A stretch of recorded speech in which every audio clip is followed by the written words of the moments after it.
नमस्कार मित्रों, A to Z Ayurvedic channel में आपका हार्दिक स्वागत है। आज मैं आपको दो बहुत ही महत्वपूर्ण चीज़ें, सीतोपलादी चूर्ण और तालीसादी चूर्ण के घटक द्रव्यों की ट्रिक बता रहा हूँ।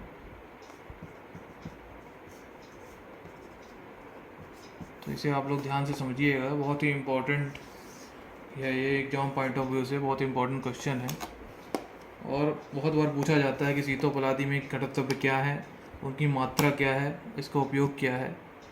तो सबसे पहले मैं बता दूं, इन दोनों को चरक चिकित्सा स्थान में राजक्षमा रोगाधिकार में बताया गया है, अर्थात राजक्षमा की चिकित्सा में यह इस्तेमाल होते हैं, सीतोपलादी चूर्ण भी और तालीसादी चूर्ण भी।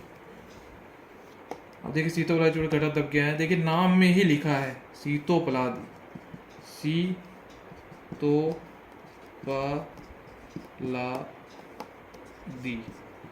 तो यहाँ देखिए सी से क्या हो गया, सीता।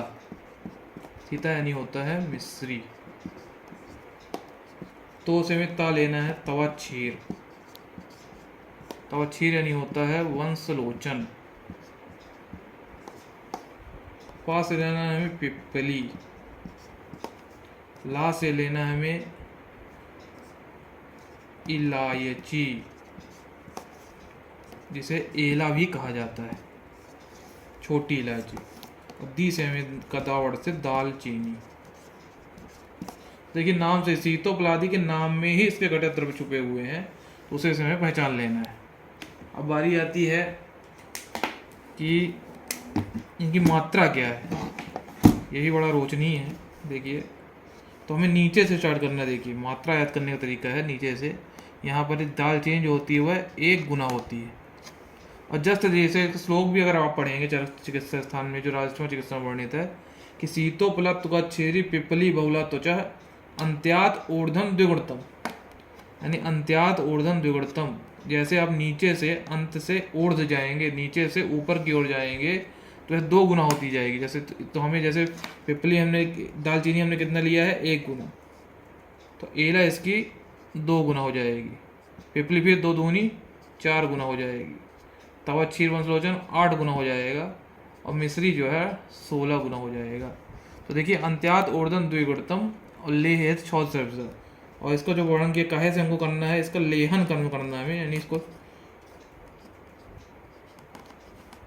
राजक्षमा की डिसीज हो या कास की डिसीज हो या श्वास की डिसीज हो, उसमें हमें लेहन करना, सर चाटना है इसे हमें छौद सर्पिसा, यानी या तो मधु से या तो सर्पी से, इसके साथ हमें लेना है।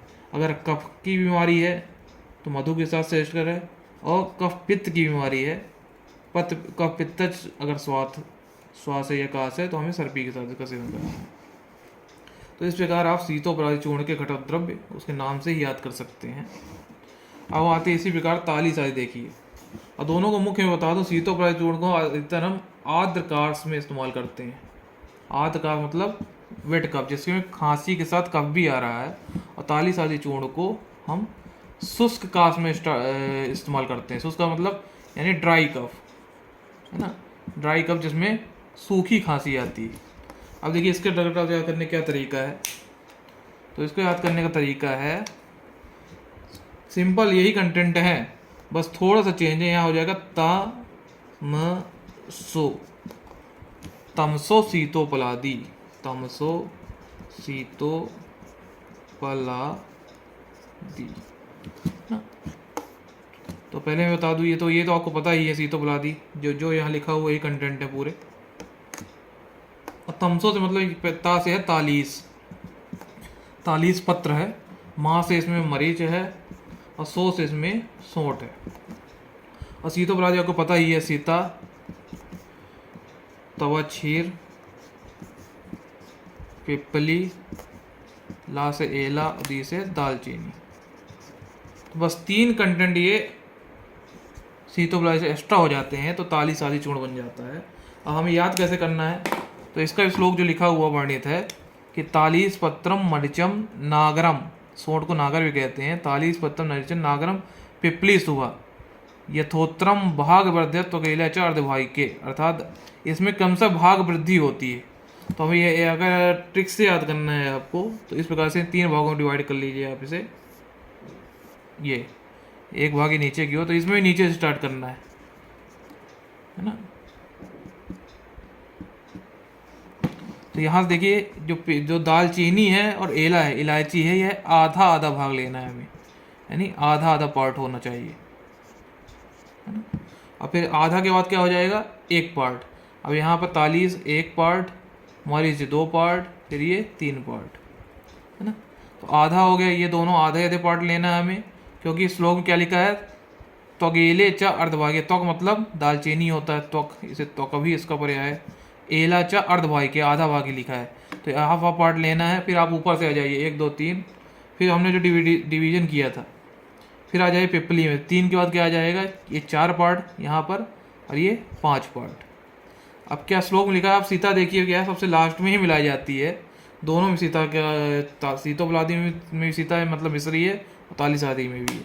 अब आपको याद क्या रखना है कि जो सीता जो डाली जाएगी उस श्लोक के अनुसार जो लिखा हुआ है, घटक तब लिखा है कि पिपली अष्टगुणा चा अत्र प्रदेया सित शर्करा, यानी जितना भाग आपने पिपली लिया है उससे 8 गुना भाग होना चाहिए आपका शर्करा या सीता या मिश्री। तो 8 चौको 32 भाग, 32 भाग में सीता पड़ती है। तो एक बार फिर से बता देता हूँ, तो इसमें सीतोपलादी आपको याद ही हो गया, घटक तब लिखा हुआ है। तालीस आदि याद करें, तमसो सीतोपलादी कर देना है बस। तो ता से 40, माँ से मरे, 100 से 100, सीतोपलादी घटक तब याद है। और नीचे से मात्रा स्टार्ट करनी है, इन्हें हमें आधा आधा पार्ट लेना है। फिर ये 40 पर 1 पार्ट, मरीच 2 पार्ट और 100 3 पार्ट। फिर हमें नीचे यहाँ से जो हमने डिवीजन किया था, पिपली से आ जाना 4 पार्ट, तब अच्छी 5 पार्ट, और जो लास्ट में हमें क्या है, मिश्री डालना है, और मिश्री क्या होगी, पिपली की 8 गुना होगी। तो इस प्रकार आप 40 40 चूर्ण भी याद कर सकते हैं। धन्यवाद।